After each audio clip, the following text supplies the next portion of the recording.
All right, so we're diving into something kind of tricky today. Um, Expressing likes and dislikes in English, Yeah.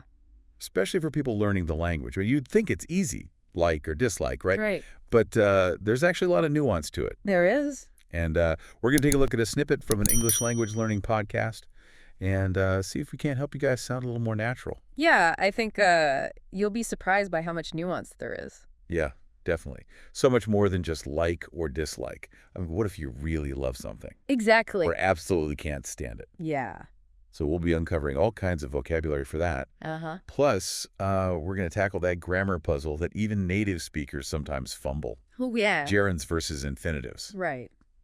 Did you know there's a right way to say, you enjoy doing something? Yeah, it's one of those little things that can make your English sound so much more smooth and natural. Right. Okay, so this podcast snippet kicks off with 8 power words, like secret weapons for going beyond basic like and dislike. Right. So we've got like the everyday words enjoy and love, but then it gets interesting with words like passionate about Yeah, huh? and Yeah. even detest. Oh, yeah. So out of all of these words, is there one that you find particularly interesting or useful? I think for me, it's fond of. It's a bit old-fashioned, but I think it has a warmth to it. It's Yeah. like you have a soft spot for something. I see what you mean. Like, I'm fond of classic movies. Exactly. Or she's fond of her childhood teddy bear. Yeah. Yeah. And the podcast even gives some great examples of how to use these words in sentences. Right. Like for enjoy, Uh-huh. they use the example, I enjoy cooking on weekends. Okay. Do you think that's a good example of how enjoy is often used? I think so, absolutely. It's about finding pleasure in something you do regularly. You wouldn't say, like, I enjoy my family, though, would you? Right. You'd use a stronger word, Exactly. like love. Yeah. Okay, so we've got these powerful words under our belt. Now let's tackle that grammar challenge I mentioned earlier. Gerunds versus infinitives. Okay. This is where even native English speakers can trip up. Yeah. So, gerunds. Yeah, gerunds are basically verbs turned into activities. Okay. So you enjoy reading, you dislike cleaning, you get the idea. So instead of I like to swim, you'd say I like swimming. Exactly. Okay. Yeah. That makes sense. Uh-huh. What about infinitives then? So infinitives are the base form of the verb with to in front of it. And they often express like preferences or intentions, like I want to travel the world, or she decided to study abroad. Got it. So when do you use a gerund and when do you use an infinitive? Are there any hard and fast rules? There are a few. For example, after enjoy, you always use a gerund. You wouldn't say, I enjoy to read. It has to be, I enjoy reading. Enjoy is always followed by a gerund. Right. Got it.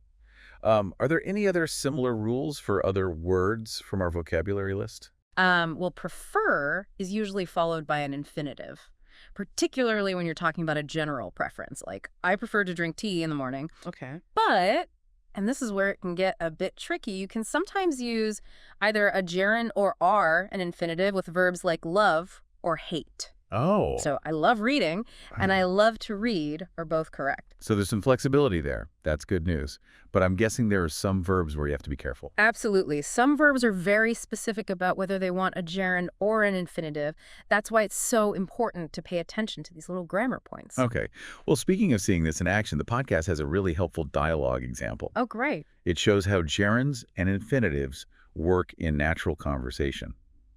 Let's break down what's happening in that dialogue and see if we can spot some of those tricky verbs. Sounds good. Welcome back. Oh, yeah. It's great to be back. I know. Really diving deep into this stuff. Yeah, we're going even deeper into likes and dislikes. Right. Yeah, it's amazing how much depth there is to something that we do every single day. I know, right? It's like we've been speaking this language but haven't been fully aware of all these little tools that are hidden Right. in how we express ourselves. Well, in part 1, we unlocked some of those tools. Yeah, we did. We went over those 8 fantastic words Uh-huh. that go beyond like and dislike. Those power words. Enjoy, passionate about, even detest. Right. Detest. Yeah. Serious business. Uh-huh. Definitely. And then we tackled those tricky gerunds and infinitives. Oh, yeah. Those little grammar structures They that really trip you up. can be a headache sometimes. Yeah. Even for native speakers. But once you understand them, Oh, yeah. they can really make your sentences flow beautifully. Absolutely. Okay, so now that we've got like the knowledge, Right. let's put it into practice. Yes. Like. It's one thing to recognize these words and grammar structures, Uh-huh. But it's a whole other thing to use them ourselves Exactly. to express our own preferences. Yeah, and today we're going to go beyond just saying that we like or dislike something. Okay. We're going to actually explore how to explain our reasons, Right. which is like leveling up Oh, yeah. your communication skills. So instead of just saying, I like chocolate, Right. you could say something like, I'm passionate about dark chocolate because of its rich, complex flavor and the way it melts in your mouth. Yeah, that's a sentence. Exactly. So much more interesting. Right. It's like you're painting a picture with words. Exactly. So are you ready for a little challenge? Oh, I love a good challenge. Hit me. Okay. Yeah.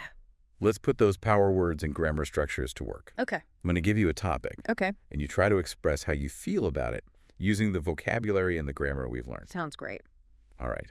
So the topic is Okay. traveling alone. Ooh, interesting one. Well, I have to admit, I'm quite fond of traveling alone. Okay. I enjoy the freedom to explore at my own pace and discover hidden gems that you might miss if you were on like a group tour. Right. Plus, there's something really empowering about navigating a new city or a new country on your own. Oh, that's fantastic. Thanks. Used fond of, enjoy, and you even snuck in that gerund navigating smoothly there. I did. And plus, you gave clear reasons Well, I'm trying to... for your preference. Yeah. Put it all together. Yeah, and I think that's actually really important, like explaining the WHY. It is. You didn't just say that you like traveling alone. Right. You explained what appeals to you about it. Exactly. And that's what makes a conversation come alive. Yeah. It's not just about stating your preferences. It's about sharing those little insights into, what makes you tick. So what advice would you give to our listeners who might be wondering how to get better at giving reasons? I think the simplest trick is to ask yourself why. Oh. After you state a like or dislike. So, for example, if you say, I hate doing laundry, ask yourself why. Is it because you find it tedious? Do you maybe prefer to spend your time doing something more creative? I love that. Yeah. It's such a simple thing, but it can really unlock that deeper level of self-awareness. Exactly. And make your conversations way more interesting. Absolutely. And sometimes when you really dig into your reasons, you discover things about yourself that you didn't even realize were there. Yeah, it's like you're peeling back the layers of an onion. Now, speaking of uncovering layers, the podcast also pointed out how gerunds and infinitives can actually change the meaning of a sentence. Oh, yeah. When giving reasons. I remember that. So they gave these examples. I like to cook to impress my friends versus I like cooking for the creative outlet. Yes. So in that first example, to cook is like the way to achieve something else, which is to impress your friends. But in the second example, cooking itself is the enjoyable activity. So to break it down, if the action is the reason for something else, use an infinitive. But if the action itself is the reason you use a gerund. Exactly. It's a subtle difference, but it can really clarify your meaning and prevent misunderstandings when you're speaking. It's amazing how these tiny little grammar details can have such a big impact. I know. It's all about precision and nuance, which is what makes language so fascinating. Right. But, expressing likes and dislikes isn't just about vocabulary and grammar.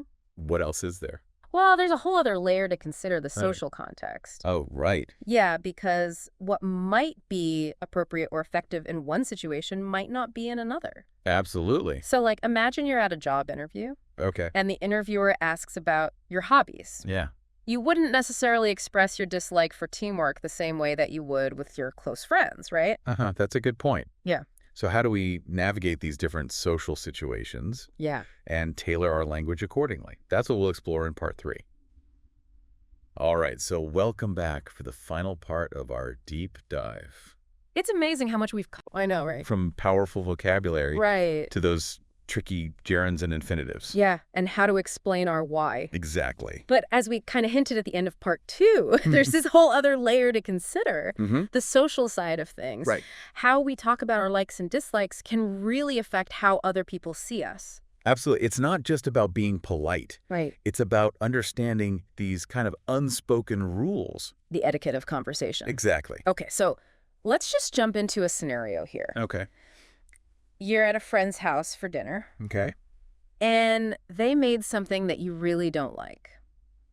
Ooh. How do you handle that without being rude? That's a classic. It's like you don't want to hurt their feelings. Right. But you also don't want to lie and pretend to love something that you really just don't. So what's the best way to approach something like that? Well, one strategy is to focus on the positives. Okay. So maybe you can compliment the presentation of the meal, or there's a side dish that you did enjoy. So you can find something that you genuinely appreciate. Yes. And highlight that. Exactly. You can also try to steer the conversation away from that particular dish. Okay. Maybe ask about the recipe or, talk about other food-related topics. Right. So you can kind of be polite without actually saying that you loved it. You don't have to lie. Right. You just kind of shift the focus. Okay, but what if they directly ask your opinion? Well, then you can be honest. Okay. But gently. Yeah. You could say something like, it's definitely unique. Oh, yeah. Or, it's not really my personal preference, but I appreciate the effort you put into making it. Right. Something like that. I like that. So it's about finding that balance. Yes. Being truthful, but also considerate. Exactly. Of the other person's feelings. It's a skill that comes in handy in all sorts of social situations, not just with food. Okay. So what about when we have to disagree with someone about their preferences? Okay. Like maybe they love a band that we can't stand, or a movie that we thought was terrible. Yeah, disagreements are bound to happen. It's how you handle them that really matters. So how do we disagree without things getting awkward or heated? Well, I think the first step is to really listen to their perspective. Okay. Even if you totally disagree, try to understand where they're coming from. It's about respecting their opinion. Yes. Even if it's different from our own. Exactly. And then once you've listened, you can express your own view. Oh, okay. Calmly. You could say something like, I see where you're coming from, but I have a different take on it. So you acknowledge their opinion. Yes. Before presenting your own. Exactly. And then you can explain your reasons. Right. But the key is to avoid being judgmental. Okay. The goal isn't to win an argument. Right. It's more about having a conversation. Yes. Sharing different perspectives. Exactly. And maybe even learning something new. And sometimes the best approach is to just agree to disagree. Oh, yeah. Not every disagreement needs a resolution. That's so important to remember. It's okay to have different opinions. Yes. And still respect each other. Absolutely. And we're getting close to the end of this episode, but do you have a final thought for I me? do. We've focused so much on expressing our own preferences. Right. But it's equally important to pay attention to how other people express theirs. Oh, that's interesting. Why is that? Because the language that people use can tell us so much about them. Oh, wow. About their values, their motivations, even their personality. So it's like a secret code. It is like a secret code to understanding people better. Yeah. I'm going to start paying more attention to that. Me too. So just to wrap up, everyone keep practicing everything we've learned today. Yes. Use those power words. Master those gerunds and infinitives. Explain your why. And be mindful of that social context. And most importantly, communicate authentically and respectfully. Exactly. Until next time, keep those conversations flowing and those connections growing. Happy learning, everyone.